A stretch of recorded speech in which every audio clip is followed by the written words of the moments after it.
Welcome to the Irishman, Englishman and Scotsman Football Podcast.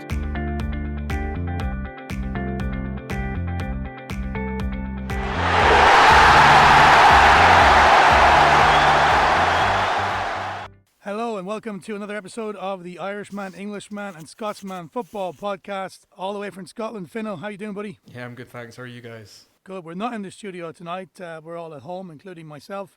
And Kevin, how are you? Really enjoying the start of Lockdown 2. Not as good as the original, but that's always the way with sequels, I reckon. Joe, how's your lockdown going?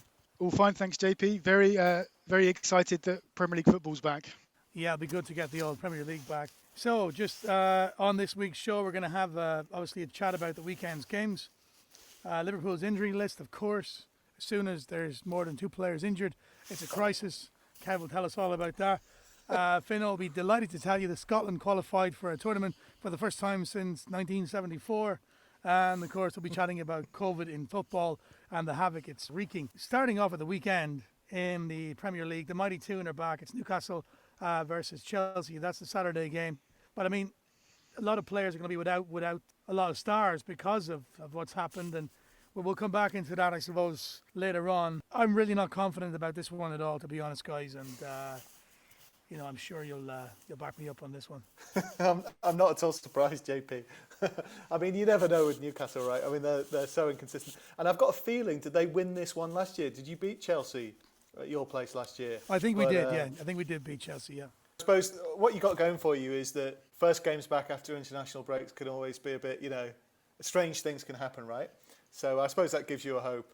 And maybe Timo Werner is just so shell-shocked after the Spain game that anything could happen, but really, yeah, that should be an away win, I reckon. I mean, we don't know what's going to happen though, as regards to it's Wednesday now when we're recording this. By the time that Saturday comes, how many players Chelsea will be missing or Newcastle will be missing? Who knows? Well, I was just saying, I just wanted to talk about the curious case of Olivier Giroud. So he scored 6 goals this season. 5 of them have been for France. I just can't remember a case where there's a player who is deemed good enough for the world champions, but not good enough for his club. He can't get a game for Chelsea, but he's scoring goals for France for fun. I just wonder if, Frank Lampard may have seen his performance in midweek and then, give him a game for Chelsea this weekend. I'll give you a case of a player who's good enough for the world champions, but not enough for his club, and that's Paul Pogba, in the same bloody team. But yeah, Giroud never really seemed to hit the heights that was expected of him, especially for Arsenal. He scored a couple of goals, but he was never really, in your top 4 Premier League strikers of any particular season. He was good for Arsenal. He was good in the air. But he did also always score against Newcastle, which was a bit of a sickener. But yeah, I mean, what has he got? What'd you say, 5 goals for France? He's got 5 goals this season for France, and he's only scored 1 for Chelsea. Fino, any chance for Newcastle? I think, yeah. I mean, when I was looking at the previews that are coming out in the press, Havertz still isn't fit. Pulisic is out. They seem to think that Ben Chilwell is going to be all right, so that definitely helps Chelsea. He's definitely made a difference in making them a more solid team defensively. And I think arguably Ben Chilwell would be more of a miss than, Havertz and Pulisic. I do think, though, that Chelsea have enough to get over the line. They've got abundance going forward. It's just whether or not they can keep it tight at the back. And I think, having Chilwell in and fit is a huge plus for them. Yeah, I mean, but on the other hand, Chelsea don't have a great record in the last 7 or 8 years at St James's Park, believe it or not. Newcastle tend to do okay against Chelsea at home. So I'm actually going to stick my neck out here and say it's going to be a home win. I have to. And I think that's fair enough because, like you say, strange things can happen. I mean, it would be totally in keeping with the way this season had gone if that is in fact a home win. So why not? None of our other predictions have come off. So, let's see. Aston Villa against Brighton, surely a home win. I mean, Villa are, wow. Win against Arsenal, the hammering of Liverpool. They smashed Leeds as well, did they? They did. I'm actually going to go for a draw in this one. I just think Brighton have been solid enough. They don't concede tons of goals. Obviously, Villa, it seems that they do better against the bigger teams. Obviously, they thumped Liverpool, they thumped Arsenal. It will be interesting to see how they do against Brighton, who I think will really frustrate them. They'll defend for their lives. And, I think Villa will be relying heavily on the likes of Grealish and Barkley to try and unpick the defence. But I'm going to go for a draw. Yeah, Joe. I mean, the thing is, you might be right, of course. Like we say, strange things happen and all that. But I think Villa have had that sort of little dodgy spell, haven't they? I think they lost a couple, shortly after the Liverpool win. But let's not forget, right? So we look at the table and you see, oh well, Villa were the pace setters, and now they're down in whatever they are, outside the top six or about six or something like that. But they've still got a game in hand. Win their game in hand, and they're top of the league. I reckon they'll be far, far too strong for Brighton. Yeah, I mean, look at that front three for Villa. If they're all fit, ready and willing to go, you've got Grealish, Barkley and Ollie Watkins all coming off of really kind of strong previous performances. You've then got John McGinn, albeit he might be a little tired, as JP alluded to, given his antics for Scotland. I just think they're too strong for Brighton at the moment, and that front three for me is definitely one of the stronger attacks in Premier League football at the moment. Oh, where Scotland play. Joe, have you got a soft spot for Brighton? I do have a soft spot for Brighton. I kind of grew up in Brighton, so some of the first football matches that I ever saw was Brighton at the old Withdean Stadium when there was about 2,000 fans there, a massive running track around the stadium. It was awful, but good times. Yeah, because I never give them a hope every week, but you always give them a chance. The next game at 6:30 on Saturday, game of the weekend by a mile, I think anyway, and the super informed Tottenham against the out of form and out of luck Manchester City. This is only going to go one way for me, and I think Kane and Song and Bale and co are going to come out with the 3 points and go top of the league. I think this is an absolutely fascinating match to come back to, isn't it? First of all, you've got to love a bit of Mourinho, Guardiola. So I'll let some of the gang talk about that in a bit. But that is, that's just every time that those two come up against each other, you look forward to it. But the thing I think really why this is interesting, and just to follow up on what you were saying there, JP, Spurs are probably like informed team in the Premier League, or were. I think it's three wins on the spin, something like that. But all that goes to show to me a little bit that just how kind of mediocre the league has been this year. Like no one has been able to put together a run. It's not much of a run that Spurs are on. It's okay. I think they're unbeaten in a few more, beaten in 6 or 7, something like that. But what I would say is, look beyond this game against City, and Tottenham have got, I think their next league games are against Chelsea, Arsenal, Palace, Liverpool and Leicester after this one. So look at that for a sort of 6 or 7 game run. I think after that we'll really know if they're going to be contenders. I mean, don't get me wrong, if I had to bet, I still think Tottenham, I'd still put my money on Tottenham to beat this, but I don't think we know yet whether they're really good or just that they're being made to look good because everyone else is so mediocre this year. Yeah, I think it's a huge test of Tottenham's title-winning credentials, not only just this game, but as you said, the next few games. But that being said, on the flip side, if they are unbeaten in 12, 13, 14 games, that's a huge gauntlet laid down to the rest of the pack. And I think this game, more than maybe most of the other games this weekend, really depends on what state the players come back from international duty in. If you've got Jesus, for example, Man City's real only focal point, and he comes back late on the Friday, he's not going to be in tip-top shape. If Tottenham win, this will be Tottenham's 4th win in a row against Man City. So it's not as if even historically this has really been a good game for Guardiola and Man City. And as you said, Pep versus Mourinho is always a bit of a tasty clash. Spurs actually have won 4 of the last 5. They're on a 3-game winning run along with Leicester and along with Southampton. I can see Man City going into the market in January for a striker. They're either without Jesus or Aguero. Sterling, plays up there as well. But they're all kind of one-dimensional in the sense that we spoke earlier on in the season about how Man City, Fino, you said that basically if plan A is not working, there is no plan B. We try plan A harder. Mm-hmm. And I think they might go in and try and sign a striker if possible in January. I'm going for a Tottenham win anyway, guys. I think Tottenham's forward line are better than City's by a long shot at the minute. Yeah, you might be right, but I just saw in one of the crazy results from last night, Spain beat Germany 6-0, and the young Man City striker Torres scored a hat-trick. So I just wonder if he's going to come in this weekend full of confidence. He's just scored 3 goals for his country. He may come in and go on a run now and score a few goals for City.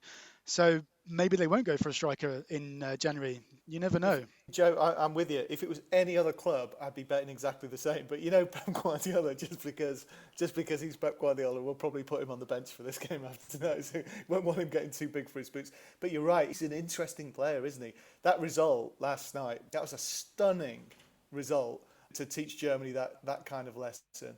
He's an interesting player. I think he's 20. I think they got him for basically what's peanuts in the Premier League era, the current, from Valencia, around about sort of 20 million quid, which I know sounds ridiculous, but there you go. And he looks pacey, clearly can score, and he could have got a couple more last night as well. He scored the hat trick, but it could have been 4 or 5 pretty easily.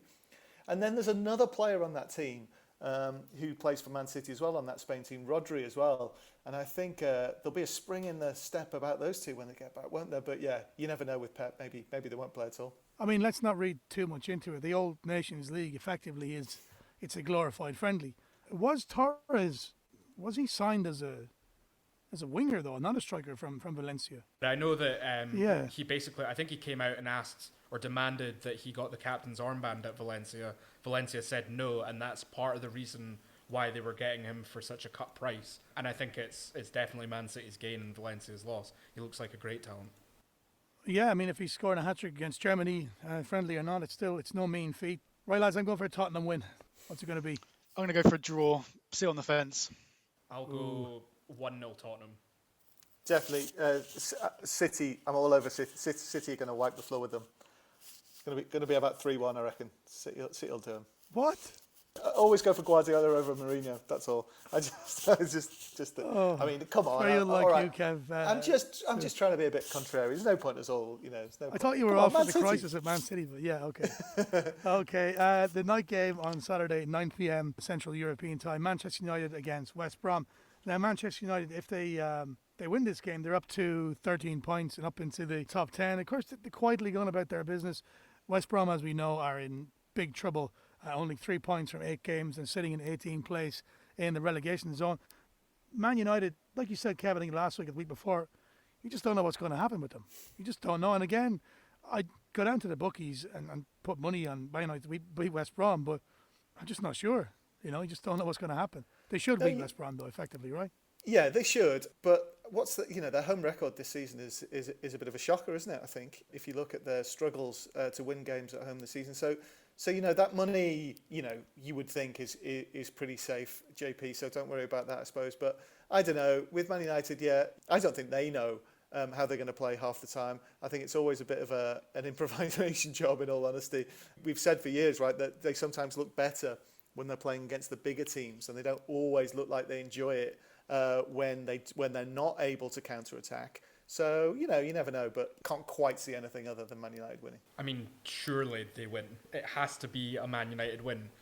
The one thing that if I was Slaven Bilic, I'd be talking about is Pogba's comments in the French press when he was saying that it's so nice to be away from Man United where the dressing room's all together and that they're fighting for a common goal and all this sort of stuff. If I'm Ole Gunnar Solskjaer, I'm tearing my hair out, or what little hair I have left, in terms of it just puts an absolute grey cloud over the Man United dressing room. And it just seems like such a basket case of a club from kind of top to bottom. I know there were some staggering figures coming out about how much interest Man United had paid the Glazers and all this sort of stuff over the last couple of weeks. On the pitch, though, West Brom, I think we're just seeing that West Brom are a little bit of a cut below what's required to mount a decent challenge in the Premier League. So I think I'll go 2-0 Man United. They move on to the next one, and it's just one to forget about and get over. Yeah, I agree, Fino. I think United will win. But again, if it was a 2-2 draw, it wouldn't really surprise me. No. On the fence again, Joe? Not on this one, though. I think not much to add. It does seem a bit of a mess off the pitch for Man United, but I think they'll have far too much for West Brom. I'm going to go 3-0 Man United. Kev? No. Do you know what? I'd love to say West Brom will do them. I think they've beaten them there before. A couple of years ago, I've got a feeling they got a result at Man United, if memory serves, back in the haze of my memory. Could it be? Yeah, no, I'm going to go for strange results after the international break. West Brom are going to do them. They're going to do them 2-1. Yes, come on. Wow. Come on, get that coupon going, guys. Come on, this is the £1 million weekend. West Brom to beat Man United at Old Trafford. You heard it here first. Moving on to Sunday afternoon. Fulham at home to Everton. Fulham off the bottom. They're in 17th place. They got a win 2 games ago. Everton, who they were bigging up, have lost the last 3 in a row. And if you're Fulham, it's the best time to play Everton. And they will have players, of course, who are away on international duty will come back and might be out with COVID or might not be in tip-top shape. So, I think if you're Fulham, you've got to give yourself a chance. I am going to give Fulham a chance here, and I reckon they'll get a result, might even get a draw. I think Everton are in the same boat as Man United a little bit, especially when it comes to their goalkeepers.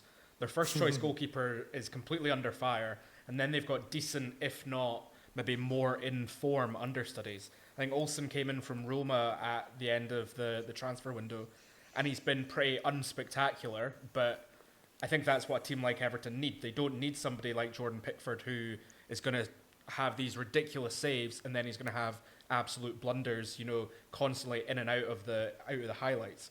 I think Everton have enough here though to beat Fulham.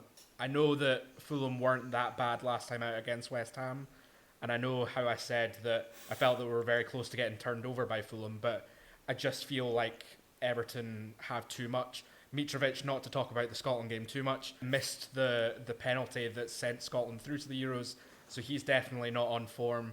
And I think everything needs to go through Mitrovic for Fulham to get 3 points. The only That's thing I'd the say there, fifth time you've mentioned Scotland already. It won't be the last. Sorry, guys. I was just going to say about that Everton lineup. Presumably, and I haven't looked into this in too much depth, but presumably Richarlison can be back after his suspension, right? Because he got a 3-game ban in the Liverpool game, and then obviously Everton have sort of fallen to pieces a bit after that, haven't they? So presumably if Richarlison's back, and yeah, it depends a little bit on injuries, depends on where these guys have been on their international break, but if Richarlison comes back, if you've got James back, Calvert-Lewin back, suddenly they've got that front three again, and who knows, maybe it clicks into gear for them. But I would just, going back to what Fino said, I think, yeah, they've got a decent backup goalkeeper. I've criticised Jordan Pickford before, nothing against him personally, but he does make those gaffes. Is the coach going to be ballsy enough to actually drop his first choice goalkeeper in the same way that with utter ruthlessness Chelsea did that, after the start of the season? Will Everton do that and use this as a chance for a reboot if they can play that front three and maybe get some more stability at the back? Yeah, Everton have the players, no doubt, and they had them at the start of the season, and the wheels came off the wagon, so to speak. Yeah, moving on, Sheffield United home to West Ham. Fino, you got to fancy this one? Well, I mean, Sheffield United are rooted to the bottom of the table, but it is a tough place to go. Man City showed that the other week. They laboured to that 1-0 win. I think West Ham need to be on form. I think probably if Antonio is fit and ready, then West Ham are more comfortable winners than they will be if, he's currently ramping up his fitness. If he suddenly feels a bit more of a twinge or something like that, and we don't risk him, then I think it becomes a very different ball game for West Ham. I'll always live in hope when it comes to West Ham. I keep waiting to see the Sheffield United from last season turn up this season. It hasn't happened yet, but surely at some point it will materialise. And I'm just wondering if it might be this weekend for them. I think they'll be really looking forward to playing West Ham because it's a game that they know that they could win if they turn up and play well. So I'm going to go for a home win this time. Sheffield United 2-1. Sorry, Fino. Fancy a bit of Sheffield United, Kev? Well, the only thing I'd say here is Sheffield United have got this game at home to West Ham, and then I believe their next game is away to West Brom, which, they kind of might feel they've got a decent chance at as well. So, desperate straits, dire straits at the moment, but potentially could pick up 6 points conceivably from these two, and suddenly maybe they're mid-table against something like that. I know it's I know it's unlikely, but you never know. This might be the moment they turn it round. So the 2 games against the Wests, otherwise their season's going west. Let's face it. So suddenly it could be crisis averted at Sheffield United. Another cracker on Sunday. Leeds at home to Arsenal. I'm going for 4-3 because Leeds love 4-3s. Whether they win or lose, I don't have a clue. But you're guaranteed entertainment with Leeds. And again, Arsenal, you just never know. They looked good at the start, and then they got hammered by Villa. It's hard to know which way this one's going to go. I mean, Leeds, if they can win this one, if Leeds are down in 15th place, they're then up to 13th. Arsenal in 11th on 12 points, get up to Chelsea and Southampton's level almost in 5th or 6th with a win. But again, you just don't know which way this is going to go because both teams are so unpredictable, like this season. Fino, Leeds win. I honestly don't think anybody can pick, and I think if anybody claims to know the result, I'll call them a liar. Arsenal, as you say, are so up and down. Leeds United, brilliantly frustrating and brilliantly brilliant as well. I think it all depends on if they can get Bamford service and if he gets a couple of chances. I think we've already seen throughout consistently this season Bamford can put them away. And similar to Arsenal, can they get their main men on the ball, causing havoc at that Leeds defence?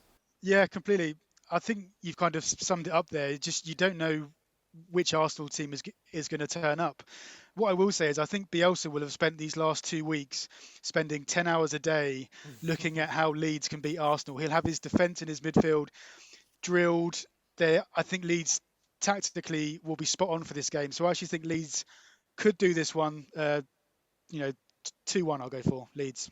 Fancy a bit of Leeds, Kev? I think it'll be 2-1 after about 7 minutes, Joe. So, I'm with JP on this one. I reckon 4-3. Maybe to Leeds. Arsenal, I think, have been hit. I don't know all the details, but I think Arsenal have had a really messy international break as well. I think they've got a couple of players with COVID problems. I think there were some unhappy experiences all around so far during this international break. So why the hell not? Leeds have been fun and games all the way through. They were our fun team we picked out right at the start of the season. Long may it continue. So I'm not sure it will be 4-3, but I'd love it. I'd love it. Right, so moving on to the second game of the weekend, or the second most important game, or the biggest game of the weekend at Anfield. Liverpool missing 64 players against Leicester, and Leicester, of course, high-flying Leicester, top of the league. If Leicester, who've won the last 3 in a row, can beat Liverpool, I mean, they're going to make a statement. Liverpool, of course, drew the last game. They got a couple of wins in before that. Not spectacular. Kev will fill you in. I mean, who's out? We know Van Dijk's out, right, Kev? We know Van Dijk's out. Joe Gomez, of course, that's a huge loss. So basically, there you're without your first choice centre back pairing maybe until the end of the season, and that's after you've let Lovren go in the summer as well. Reece Williams, one of the kids who's come in, looks promising, but I think he's an injury doubt as well. I think Trent is out. I think there's a bit of a doubt about Robbo on the left, but he may be expected to be. He's got a hangover, yeah. You would think, right? Well, good on him if he has. Henderson, I think, is in doubt as well. And as you all, followers of this podcast know, I'm such a fan of him, and he's such an influence on the team. So I think it's going to be crazy. But again, there's no sort of special pleading about missing all these players. It's really unfortunate, but you have to deal with it. I think Klopp said, sorry to drag this one out again, he said at the start of the season, no one knows how to prepare for this season. It's going to be the strangest season. It's going to be a season unlike any other. So it's proving, right? So you're going to need some of the players on the fringes of the squad to step up. Who knows who'll play in defence? Honestly, I've got no idea. But Liverpool are fortunate enough that they've got second choice players of the calibre of people like Shaqiri to come into midfield, probably Naby Keita, if by some miracle he's fit, to be able to come in. And then, perhaps we'll see a slightly different, Liverpool have played this tried and trusted, format. They've had that front three for so long. Maybe we'll see, maybe there are players like Shaqiri and Keita who will be able to get the best out of Diogo Jota. Couldn't resist, sorry. going forward. But all I'd say is in terms of predictions is, again, if I was going to put my money somewhere, I wouldn't be at all surprised if this is 4-3 as well. And again, I couldn't really say who it is, other than to say Liverpool have got this unbeaten home record now, which they will fight like lions, I am sure, to maintain. So I don't expect them to play all that fluently. I don't expect them to win handsomely. But I suspect they'll be fighting so hard that they might just stave off defeat. Is Salah out as well, Kev, with COVID? Definitely now, Salah out, right? By all accounts, has returned another positive test, so no chance of him getting back. He might be able to fly back on Friday, but by all accounts, there's no chance of him playing. But changes at the back, changes up front, definitely changes in midfield. So honestly, you'd be a brave person to predict the 11 that starts. Yeah, but who needs Salah when you've got Diogo Jota? I think it's going to be a really interesting game, as we've said. Leicester high-flying. We've not even talked about the fact that Brendan Rodgers is coming back to Anfield with a point to prove yet again. I think we're probably going to start to see this with Liverpool a little bit more and more as the season gets on, because they've been playing for 2 or 3 years at a really high intensity, and that's kind of Klopp's MO as a coach, as he keeps them going for 90-plus minutes, all the time, all action, And you saw that with Dortmund in the last couple of seasons that he was Dortmund coach, is that the injuries started to pile up a little bit as well because they're just so constant with their press, with the way that they play. And I wouldn't be surprised to see more Liverpool injuries throughout the season. I think Leicester are going to take at least something from this, if not all 3 points. You know, we're talking about potentially Naby Keita being in the midfield and potentially people coming in left and right. Players like Shaqiri, yes, they are good players, but are they good players when they're surrounded by great players? And can they step up is, I suppose, the main question for Liverpool fans. Yeah, I think it's a fantastic opportunity for Leicester to extend their lead at the top of the table. Jamie Vardy will be licking his lips, won't he? You know, the prospect of going to Anfield but not playing against Van Dijk, Trent or Gomez. He doesn't play international football anymore, so he'll be fully rested.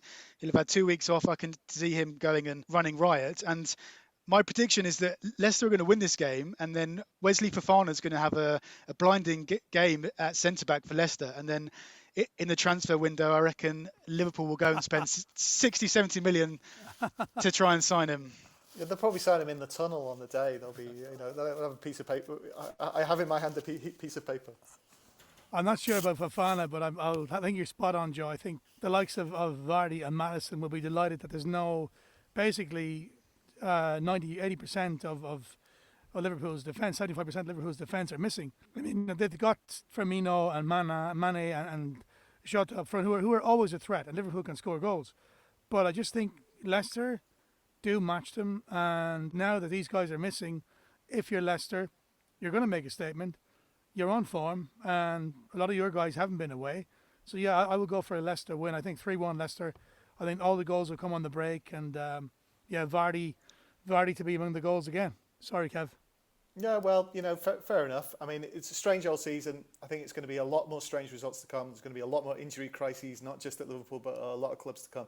And let's face it, Liverpool made their big statement last year at Leicester, who were playing really well at the time when they won that game so convincingly on Boxing Day, I think it was.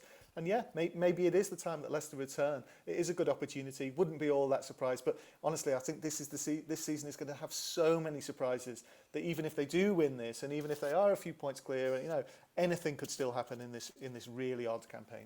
Yeah, the bookies are certainly making their money this season because we just don't know what's going to happen. There are 2 games on Monday night. Burnley against Crystal Palace at 6:30. Crystal Palace haven't been too bad this season. Burnley are in serious trouble. They've got 2 draws and 3 defeats from the last 5 games, whereas Palace and Saha are up in 8th place.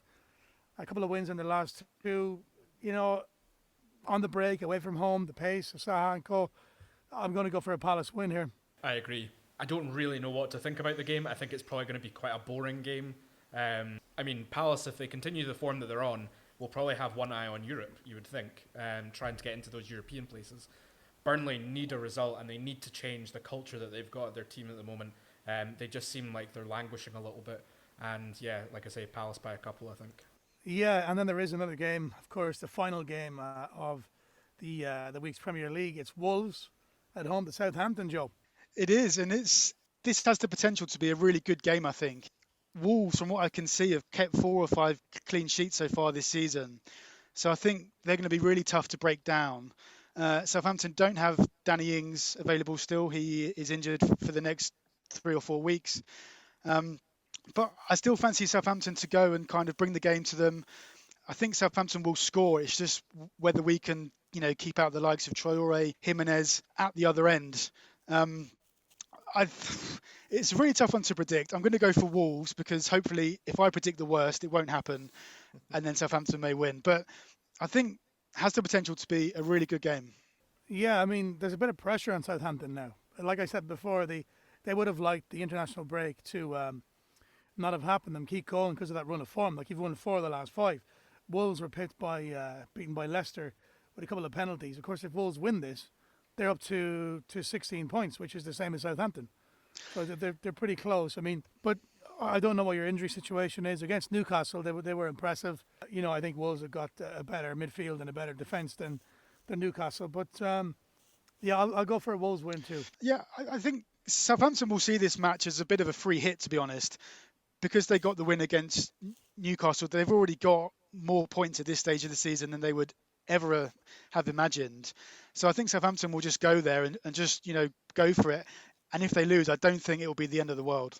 I mean, Joe, you'll correct me if I'm wrong, but if I was a Southampton fan, I'd definitely be happy with a point here. I don't think it's necessarily been a very happy hunting ground for you guys previously. Wolves do still always carry a threat. You have to hope that Che Adams continues to score goals, especially in the absence of Danny Ings.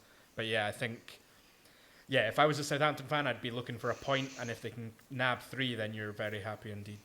I'm just hoping that obviously Wolves make up about 3/4 of the Portuguese national team. So I'm just hoping that they've all played a lot of matches in this last 2 weeks and are a little bit tired. Yeah, I was going to say exactly the same. I think they will be tired. I think it's going to be a boring game. I think Southampton will win 1-0 with a goal in the 95th minute. And basically Southampton will somehow contrive by the results this weekend to be back top of the league by the next time we're talking. Oh, God. Unbearable. Now, at the start of the programme, we said, of course, we're going to chat about the weekend's Premier League games, and that we normally don't talk about international football on here, but because Scotland have qualified for the first time, like I said, since 1922 for a major tournament, we are going to let Fino have a rant about that. But just before we do, Salah's out because he was away with Egypt, and he's got COVID. And we spoke before about these international games. I mean, okay, I can understand the qualifiers, but surely the Nations League games, if players are coming back with COVID, and this is a topic that popped up, a few months back or a few weeks ago on the podcast, and it's reared its head again. Like, during this time of lockdown, and you want to restrict people traveling, surely, unless a game like a qualifier, is happening, I don't think these games should be on. No, I think you're seeing it with Norway as well. I think they had to basically call up a whole new squad. For me, it just seems like an unnecessary risk. Yes, I'm very glad that Scotland played Serbia when they did, won against Serbia, and are now part of the Euros. That being said, it just seems like such an unnecessary risk. As we've said, Salah's gone away, contracted the virus either on his way there or has been tested and found himself positive. We are all being told to kind of limit our contacts. You guys are back down in full lockdown. We're luckily here in Scotland not too bad, but it just seems like there's one rule for one and one rule for the other. Yeah, I agree, Fino. There's absolutely no consistency with this thing, or who's making the rules up. No, fair play to Scotland. That's 9 times now you've mentioned them. So, are you finished now, or have you got? No, I mean, no. It was. I just before you go, Fino. Before you go on about Scotland, I really hope, for your fans' sake, that by next summer, if it's on next summer, that the fans are allowed to participate. So do I. I mean, I've already booked my hotel in London. Free cancellation, of course. Yeah, of course. Yeah, I'm not that silly. It was the perfect kind of Scotland way to qualify for a major tournament. I was 5 going on 6 the last time that we qualified for a major tournament. I don't remember all that much from France '98, and since then there's been a whole generation of Scots that haven't seen their team at a major tournament. We looked really good on the night, I have to say. I was surprised at how bad Serbia were, and then of course Scotland contrived to, kind of grasp defeat from the jaws of victory by losing that 90th minute goal to Serbia. And then when it got to penalties, I was like, right, we've done this before against Israel. I think we can do it again. And yeah, I think if you guys haven't seen it, check David Marshall's reaction after he saves the penalty from Mitrovic. It's that classic example of, have we actually done this? Is it all okay? Have we actually qualified? And then yeah, just the sheer joy. All the social media stuff that came out of the Scotland camp afterwards was great.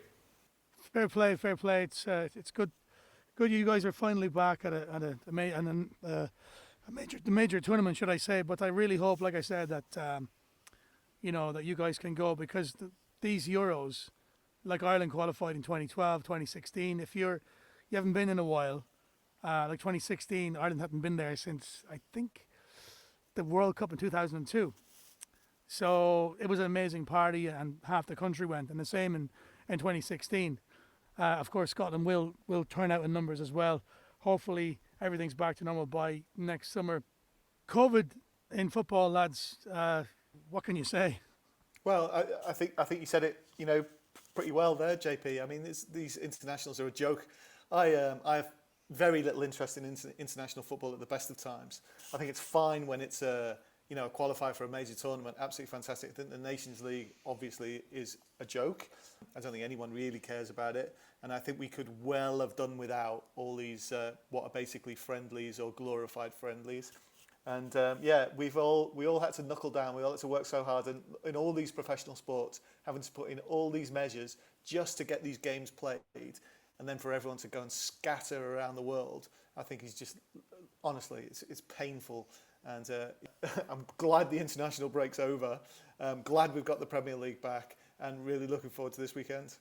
Yeah, it's absolutely bonkers, really. Any poems this week, Kev? Well, no, that's what I mean. It's been a shame. There's been no Premier League to write about, so I haven't been able to flex my poetic muscles there. But I shall see what I can do for next week as we get back into the Premier League action. Yeah, the old international break, writer's block. Okay, guys, I think that's about it for this week. We're looking forward to the weekend's games. Hopefully lots of goals and hopefully lots more stories to talk about. Thank God the Premier League has returned. Fino, thanks a lot, buddy. Yeah, thanks for having me on. I think for this first fully remote podcast, I think it's done all right. Yeah, Joe. Thanks very much, JP. No worries. Kev, chat to you next week, buddy. Yeah, back in me box for now. All right. This has been the Irishman, Englishman and Scotsman Football Podcast. Enjoy the games, guys, and we'll chat to you next week.